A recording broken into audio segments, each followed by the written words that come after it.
श्री स्वामी समर्थ. श्री गुरुदेव दत्त. नमस्कार प्रिय स्वामी भक्तांनो. आजचा हा स्वामींचा मंत्र ऐकून फक्त 5 मिनिटे झाली होती आणि रोजच स्वामींचा मंत्र ऐकणे आणि नामस्मरण करणे रोजच चालू होते. आणि आज अचानकच बँकेचा SMS मोबाईलवर प्राप्त झाला आणि पाहतो तर काय, चक्क बँकेमध्ये 5 लाख रुपये जमा झाले होते. ते पैसे आपल्याला येणार होते. ते पैसे आपले दुसऱ्याकडे होते. त्या पैशाची आपण आशाही सोडून दिली होती. आता आपले ते पैसे माघारी मिळणार नाहीत असे वाटले होते.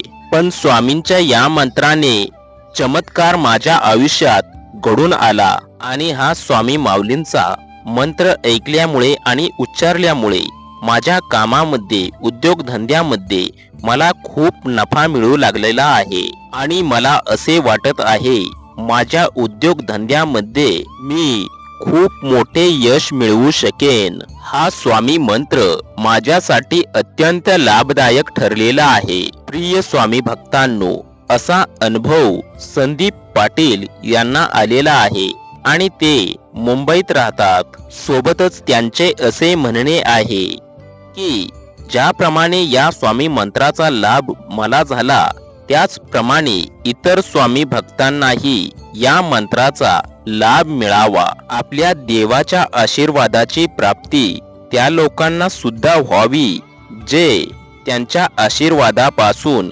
अजून वंचितच आहेत. त्यांचे असे म्हणणे आहे की हा स्वामी मंत्र ऐकल्याने आणि मंत्रपठण केल्याने, नामस्मरण केल्याने स्वामींचा आशीर्वादाची प्राप्ती लवकरात लवकर होते.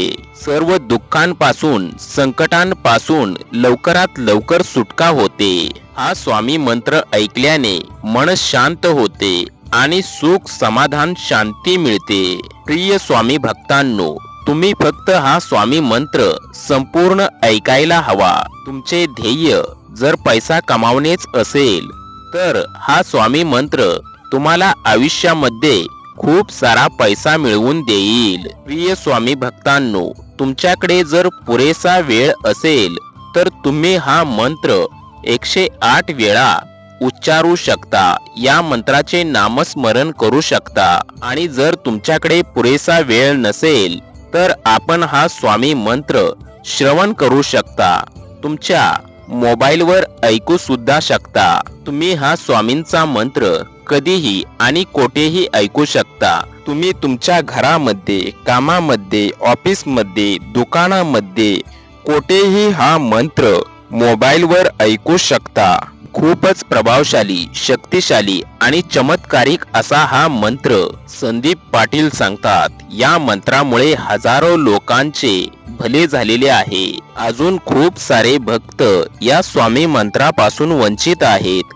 त्या सर्वांनाच या स्वामी मंत्राचा लाभ मिळावा आणि त्यांची सुद्धा स्वप्ने आणि मनातील सर्व इच्छा पूर्ण व्हाव्यात. म्हणूनच आज हा स्वामी मंत्र आम्ही तुम्हाला सांगत आहोत. प्रिय स्वामी भक्तांनो, मंत्रजप ऐकण्यापूर्वी तुम्ही जर या यूट्यूब चॅनेलवर नवीन असाल तर या यूट्यूब चॅनेलला सबस्क्राईब करा आणि सोबतच या व्हिडिओला लाईक करा आणि कमेंटमध्ये स्वामी नामाचा जयघोष करायला विसरू नका. आज हा स्वामी मंत्र संपूर्ण ऐकून तर पहा. लगेचच स्वामींच्या या मंत्रांचा प्रभाव आणि चमत्कार आपल्याला पाहायला मिळेल. चला तर ऐकूयात स्वामी माऊलींचा हा स्वामी मंत्र.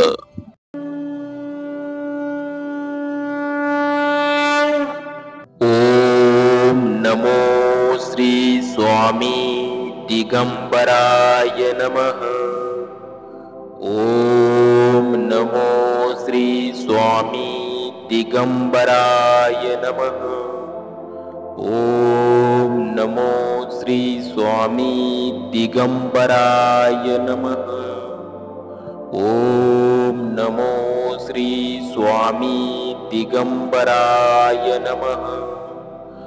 ओम नमो श्री स्वामी दिगंबराय नमः.